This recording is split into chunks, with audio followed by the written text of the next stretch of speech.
back at it? We back at it from DeMatha. So you go from work. I don't know what the heck be going on, man. Yeah, so you go from DeMatha, you transfer to Oak Hill. Yeah, we go to Oak Hill. We end up going undefeated. I played with Rashad Carew. He was one of the best shooters I've ever seen. I mean, this guy could really shoot the mess out of the ball. I mean, he broke Alexander. Huh? He was from Chicago, right? No, he was from Georgia. He broke he was like a All-American that year. He broke what's the kid? Corey Alexander, who played at UVA. He was the all-time leading 3-point shooter at Oak Hill prior to that. I think his was like 9 or 10. Rashad hit 13 threes and broke it with time to spare. You know what I mean? I mean, he could really shoot it, but not just that, off the move, stationary, you know what I mean? And he was a country boy and proud of it, so he had heart, gold teeth in his mouth. That was my two guard, you know what I mean? But Atlanta Celtics. That's the perfect example. Like some guys, you know, quote unquote, maybe had a longer career, but as far as I know what it is, as far as just shooting, come on, man. We played JJ Redick one time at Cave Springs, which was his school or whatever. And to be fair, our team was better, but I mean, you could tell he wanted to show who was the better shooter. They actually had a deep first half. We held them to like their whole team to like 8 points the whole second half. But you know, I could tell he was motivated and stuff. That year we also beat Modern Day that had Cedric Bozeman, Josh Childress, Daryl Strawberry. I think Daryl Strawberry that played. I mean, not Daryl Strawberry, Mike Strawberry. Excuse me, his nephew or son or whatever that played at Maryland. Yeah. They had Sampson that played at Cal. We were number 1, they were number 2, LeBron, and then we're number 3. He was a sophomore. We beat them in Akron. Okay. Just to show how like we had to beat people in their team, in their city or whatever.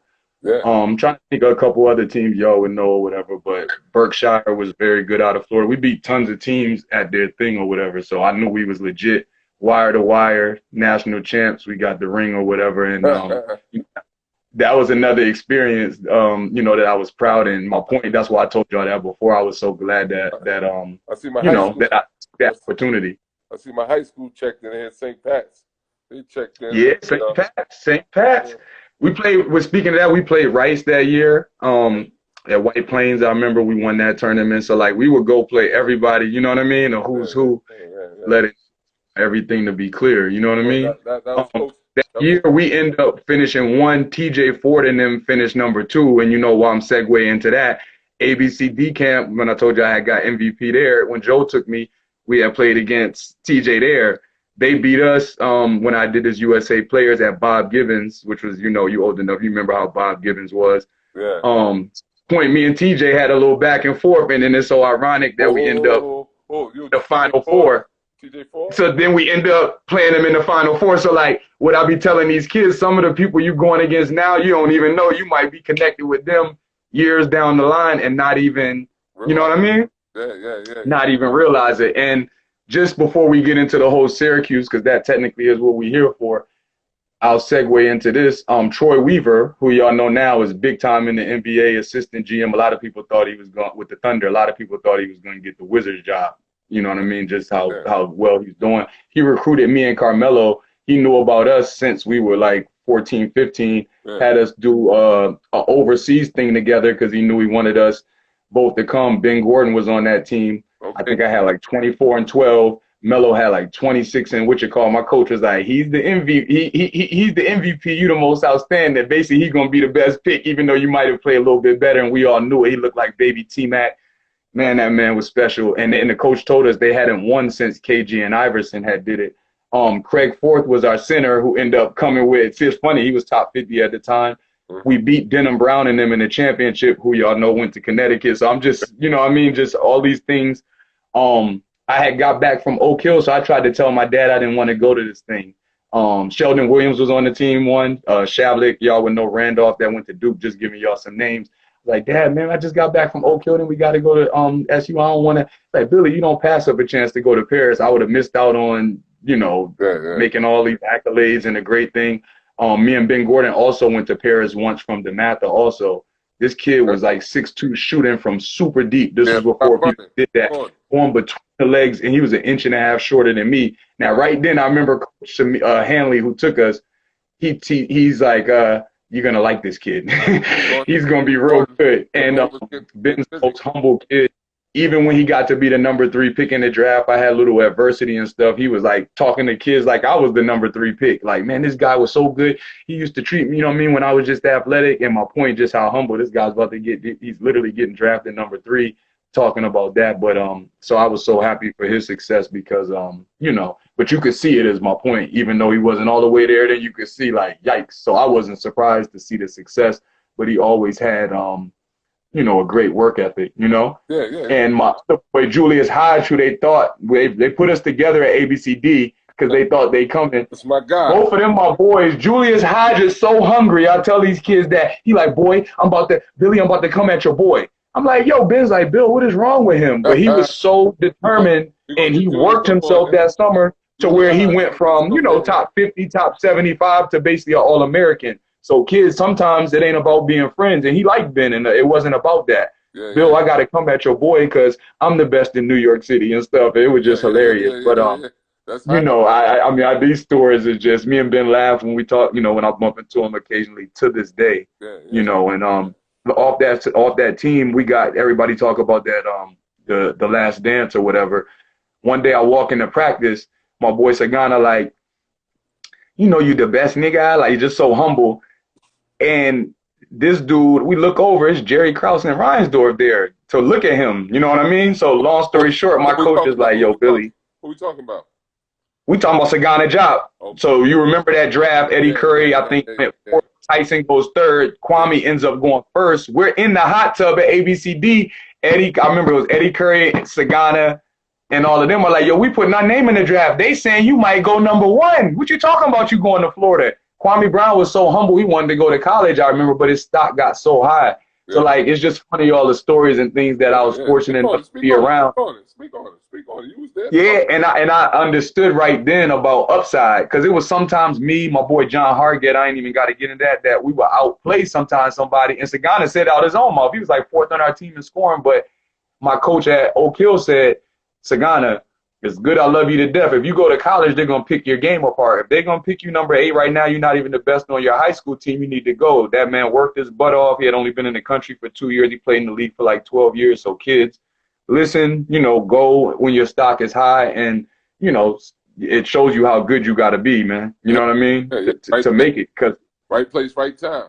Yeah, and just timing. And then nowadays they want different type of bigs and stuff. So, you know, I just tried to take all of that stuff to segue, you know, into what we about to go into now. So that's where I go into SU, you know, obviously from there, you know, from playing at Oak Hill. I go there, I have to sit out a year. Andy Katz is saying, SU is good. They got the guy coming in. I'm telling everybody, like, y'all talking about Melo is good. And I'm telling you, like, this dude is real good. You know what I mean? I said, I think that we got to do something and we're going to have to win now. Jeremy McNeil will tell you. I'm telling him, I said, wait. I said, I think we can win it. We got a shooter. I know what I'm going to do. My boy Hakeem, you know what I mean? I'm telling my coaches, who cares, man? He jumping over people at 168. He going to be able to leave early. We laugh about it, me and Coach Hop, to this day, because he could have left after his sophomore year. Coach Hopkins in Washington, my boy Jerry Hopkins. Washington, yeah. So he recruited Hack. So he was like believing in him, but basically saying, Bill, he's going to take 4 years because he's so skinny. I'm telling my own coaches, I believe in this kid so much after what I seen. Y'all are wrong. You know what I mean? Yeah. And they laugh about it like, no, you were right, but we liked it because you believed in him more than he even believed in himself at the time, because he was still raw at the time. By his junior year, he was one of the best players in the country. And he could have left after we won the championship, which was his sophomore year. Denver actually wanted to take him with his 2nd pick. You know what I mean? So that's another example, guys. He had two scholarships, I think Temple and one more, but he killed Charlie Weber. Weber tournament. Troy was smart enough to lock his butt up for everybody. Yep. And this dude jumped from the foul line, dunking the ball over the rim damn near. You know what I mean? I'm like, I don't care how much he weighs. I don't know what they talking about. You know what I mean? Yeah. But Hakeem worked himself. What he played in the league 13 years, went from probably averaging like 4 to 7 all the way up to like probably 17 or 19 and then 20 something, and played in the league for, you know, a long time. Great character guy. So, you know, it just shows this doesn't matter where you at, is where you finish. You know what I mean? All right. So yeah. So you go into that. So, but back to that, Andy Katz says, y'all are good, but y'all are basically not going to be able to do nothing because y'all are too young, which, to be fair, looking back, he probably had a good point. But I wasn't hearing that. You know what I mean? I didn't believe that, and none of my teammates did. And I could tell Boeheim really believed that he had a good team. Man. So Boeheim had me play in a men's league, so I played 12. I played in, I don't know, whatever it was, but they basically made me sit out 12 games or whatever. So the team is looking good. They're playing well. Then I got to get acclimated. And there's that guy, Brandon Knight again, Pittsburgh, #2 team in the nation. I got to get thrown in. I've been sitting out a year and a half. But, Syracuse got the best fans. They like chanting Billy E, free Billy E every game. So Shout out B. I think it, yeah, I think it was like my fourth or fifth game. We played Seton Hall or something, and I got like 15 minutes, which to be fair, Bay don't play a lot of people. So he was trying to like, I know what this kid is. I got to bring him on, but not mess up the chemistry. Yeah. And my teammates were great. They knew what I was like, it's fine. We would, and Queth Duaney actually went from being a senior who did everything right, knowing that he was going to sacrifice minutes, but he was willing to do it because he's like, we didn't make the tournament last year. We're going to win with y'all. So another classy guy came to DC to work out with my coach that I told you that, I worked with before I went to Blue Devils. He was training us, worked. I get back in, like I said, against Seton Hall. I think I had 13 and 7 or something like that, but only in like 15 minutes. And then after that, I think it's the 11th game or something like that, 8th game that I played, he let me, we played West Virginia, remember, with Pittsnogle and them. They were real good. And I had, I think, 18 to 18 minutes. And after that, Boeheim said, he's arrived. Basically it's time to turn up. And you could just see our whole team clicking, G-Max splashing threes, Hakeem catching lobs. I don't need to speak on Melo. That speaks for itself. But even our walk-ons, I mean, these guys weren't just going through the motions. They would be like, Billy, I'm going to do anything to get you in shape.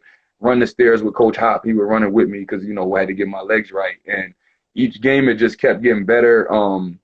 We had one of the best strength and motion coaches to this. I mean, Corey was, incredible. You know what I mean? So, Yeah. He did extra stuff with me as my point, and it just got better and better.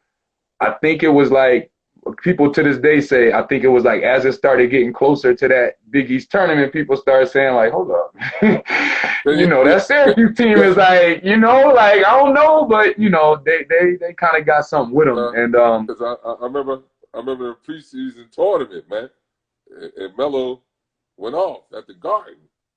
Yeah, they played Memphis and stuff, but again, people because we were so young, it's not like they didn't know we were good. Like they gave us credit, we had high ratings or whatever. They just didn't think. And to be fair, the Big East was crazy. They didn't think we were going to be able to win. Back to Ben Gordon again. It's frozen. It's freezing up, Billy. You freezing up over there. You freezing up, Billy. Go ahead, I hear you. You gotta fix the signal.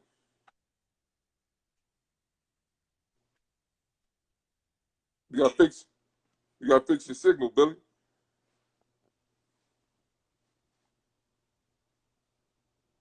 There you go. Yeah. Yeah. But yeah, so Got you. we, like I said, we start looking like a good team, and people are starting to say that. But as we come into the tournament, we play Manhattan. One of my buddies, Justin Gatlin from O'Connell, was actually on that team. They had Luis Flores.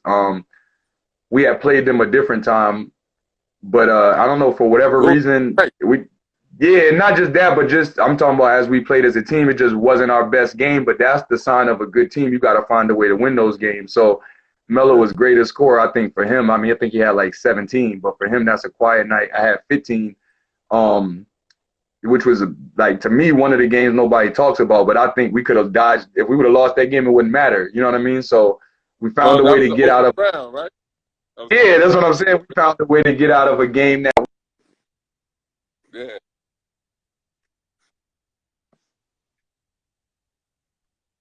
Yeah. Uh,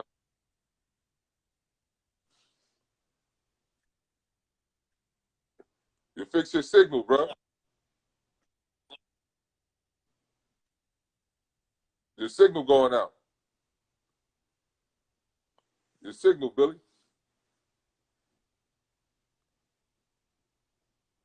Fix your signal, bro.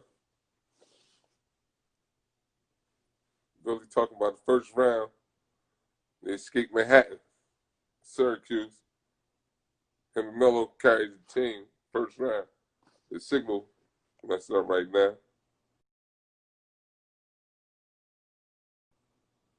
Ah.